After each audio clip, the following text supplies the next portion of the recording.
블록체인을 기반으로 한 디지털 혁명은 시대의 흐름에 따라 변화해서 세기를 모색하자고 촉진하는 것이죠.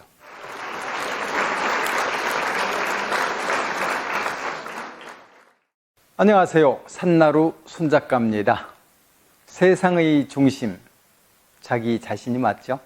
제가 지금 말하는 자기 중심은 이기심을 말하는 것이 아니라 자의식입니다. 얼마 전 저는 67세의 고백이라는 영상에서 나이에 따른 자기 가치에 관해 이야기를 펼쳤습니다. 어느 나이라도 자기가 가치 있다고 여기는 일을 열심히 하면 늘 꿈을 잃지 않을 것이고 활력이 솟는다는 제식의 불이었습니다. 세상에 만연한 쓸데없는 경쟁을 피해 스트레스를 받지 않으면서도 자기 가치를 높이자는 이야기였죠.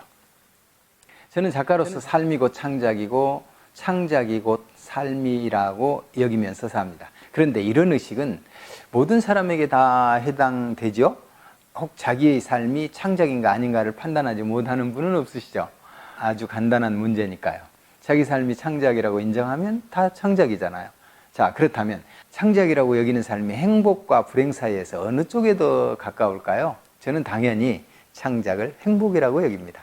창작에는 반드시 결과가 있고 오늘 창작이 실패했다고 해도 창작으로 인해 남는 것은 실패의 경험이지 절망이 아니니까요. 창작은 자기로 인해 세상에 없는 것을 만들어내는 것이잖아요. 즉 누구의 것도 아닌 자기의 삶, 그것도 날마다 새로운 삶을 사는 것이지요. 삶을 창작의 가치로 여긴다면 삶이 곧 행복일 것이란 의미입니다. 창작은 확장성이 있습니다. 하나를 완성하면 또 하나가 줄을 잇죠. 어떤 때는 하나를 창작하는 과정에서 다음 창작에 관한 아이디어가 떠오르기도 해요. 그러니까 삶을 창작이라고 여긴다면 그 삶은 변화하고 넓어지며 커질 가능성을 가진 삶이죠. 바로 앞 영상에서는 창작을 위해 필요한 말이 자신에게 질문하라 였다면 이 영상에서는 자신을 유배하자입니다. 사람은 외로울 필요가 있는 것 같아요. 외로운 줄 알고 외로우면 외로운 것이야말로 창작의 산실이라는 것을 제가 늘 경험하니까요. 코로나 팬데믹은 우리 모두에게 유배를 안겼죠. 도심도 변방이 되게 하여 상대적으로 더 갑갑함을 느끼게 했습니다. 저는 20여 년 전 한국 서단에서 저를 인도네시아로 유배했었는데요. 일해야 하는 환경이었고 일은 너무 많았습니다.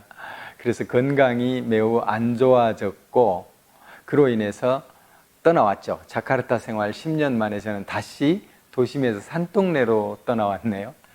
스스로가 생각하는 가치에 더 무게를 둔 때문입니다. 그래서 제 지금 유튜브 채널도 작품이나 삶의 창작 이야기를 중심으로 삼고 있는 것입니다. 작년에 조명섭 가수를 주제로 삼아 그가 지닌 특징을 작가의 관점에서 창작의 대상으로 삼은 것을 제외하면 정말 대중에게는 호기심이 미약한 것이 제 채널의 영상들이 맞죠. 그런데도 역시 저는 지극히 소소한 제 창작과 삶을 이야기하는 것이 마음이 편하더라고요. 저는 창작이 직업이고 그 창작을 제가 아는 만큼 지도하기도 합니다. 그런데 2021년 들어 신비하고 새로운 세계가 저를 집중하게 했습니다. 바로 비트코인을 탄생시킨 블록체인 기술의 세계인데요. 제가 공부한 바로 블록체인은 인터넷을 기반으로 컴퓨터와 네트워크가 합친 것이더군요. 블록체인은 곧 인터넷 플랫폼 시대를 한 단계 끌어올린 제4차 산업혁명을 이끄는 무한 확장성을 지닌 디지털 신기술이더라고요. 블록체인에 관해 제가 놀란 것은 비트코인을 탄생하게 한 기술이 아니었습니다. 그것은 시작에 불과했더라니까요. 놀라운 확장성, 즉 무한 창조 가능성이 블록체인의 실체이더라고요. 공상과학 영화의 현실 아닌 현실이 바로 거기 있다는 것을 저는 지금 공부해 가고 있습니다. 저는 블록체인의 세계로 인해 23년 전 서예 포털 사이트를 설립할 때 가졌던 꿈이 되살아났습니다. 유튜브 크리에이터 활동을 시작할 때와 또 다른 가슴 벅찬 상황이에요. 블록체인을 바탕으로 삼아 펼칠 NFT나 메타버스 세계의 가능성에 공부할수록 빠져들고 있습니다. 이것이 제가 앞 영상에서 밝힌 너무 재미있어서 절로 집중이 된다고 말씀드렸던 것입니다. 저는 흰 화선지에 제 생각을 펼치는 작가인 거 다 아시죠? 이것이 제 가치 증명이고 삶의 수단이죠. 그래서 저는 블록체인이 인류에게 뭐든 창작할 수 있도록 펼친 화선지라는 생각이 들었어요. 암호학의 대가들과 컴퓨터 공학자들 그리고 AI 전문가들이 블록체인 기반 위에 차려놓은 인류를 향한 꿈들이 얼마나 환호할 만한 일인가요? 그래서 저 또한 이 혁명과 제 창작을 뒤섞기 위해 즐겁게 집중하고 있는 것입니다. 블록체인이 저를 사로잡은 것이 또 하나 있습니다. 바로 블록체인이 지향한 탈중앙화지요. 블록체인이란 단어에 관해 조금만 관심을 가진 분이라면 관심이 갈 단어가 탈중앙화입니다. 그리고 탈중앙화가 구체화할 수밖에 없는 시대 상황을 이해하게 될 것이고요. 쉽게 생각하면 블록체인 현상은 다양성 시대가 창출한 한 사건으로 볼 수 있습니다만, 그러나 이면이 있죠.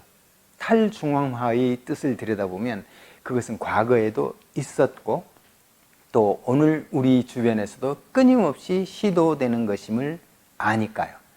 앞으로도 끊이지 않을 현상임은 너무도 뻔합니다. 예컨대 조선 중후기 실학자들의 일련의 시도는 탈중앙화였죠.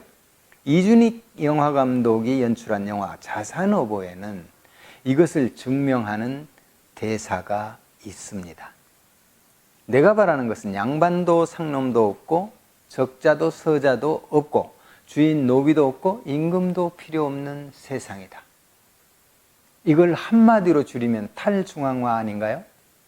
중앙은 힘이 집약된 곳입니다. 권력이 살아있는 곳이죠. 그런데 그 힘과 권력이 모인 중앙의 본래 존재의 가치는 분산된 개인을 위한 것입니다. 그런데 유사 이래로 권력을 가진 중앙이 과연 개인을 위해 그 힘과 권력을 온전히 되돌려 주었나요? 중앙은 오히려 사방에 흩어진 개인을 통제하고 규제하며 마침내는 개인을 착취의 대상으로 삼고 또는 중앙을 지탱하는 울타리로 활용했습니다. 결과적으로 중앙은 개인들이 탈중앙화를 시도하도록 조장한 것입니다. 중앙에는 어디나 권력자의 횡포를 견제하는 규정이 있습니다. 개인은 그 법을 믿지요. 그러나 그 견제 장치는 때로 현실과 거리가 먼 책 속의 진실이죠. 언제 어느 때고 탈중앙화를 시도하는 세력이 생겨날 수밖에 없다는 의미입니다. 조선 후기 탈중앙화 시도는 많은 선비의 생명을 앗아갔고 자유를 억압하는 유배길에 오르게 했습니다.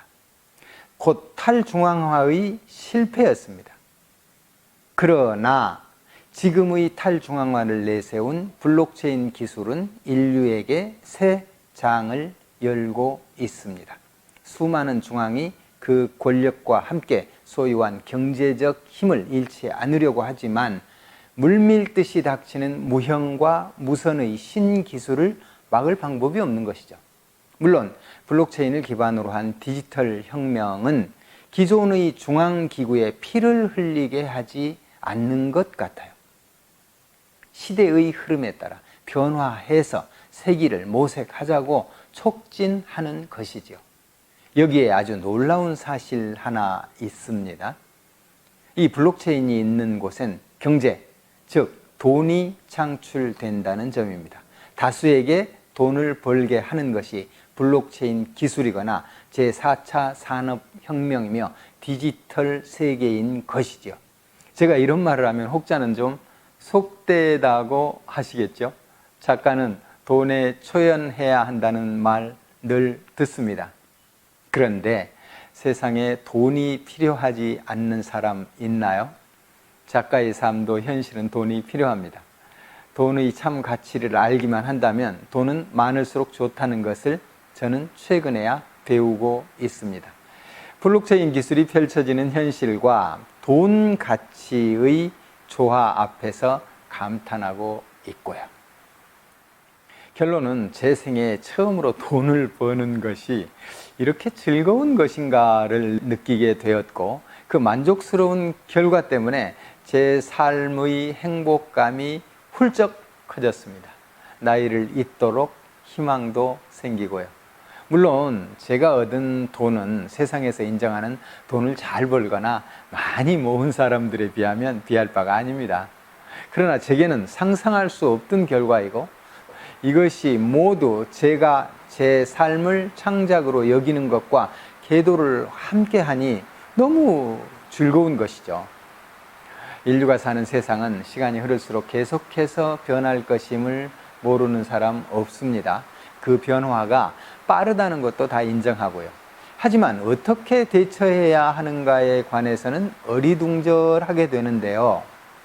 방법은 방관자가 되지 말고 그 안으로 성큼 들어가 열심히 공부하는 수밖에 없지 싶습니다.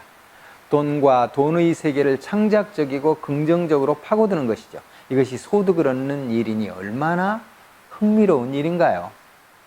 작가의 돈 이야기 참 희화적인가요? 그러나 누구에게나 그렇듯 돈이 넉넉하면 더불어 더욱 가치 넘치는 창작을 하겠다는 확신이 섰습니다. 그래서 저는 앞으로 창작 정신을 바탕으로 공부가 돈이 되는 이런 매우 현실적인 이야기를 가끔 영상으로 펼쳐볼까 생각 중입니다. 괜찮을까요? 오늘은 우리가 창작하는 삶을 블록체인과 조화시켜보자는 의미로 작가로서는 좀 엉뚱하지 싶은 이야기를 전개했네요. 이상 산나루 손작가였습니다. 저는 또 다음 영상으로 찾아뵙지요. 감사합니다.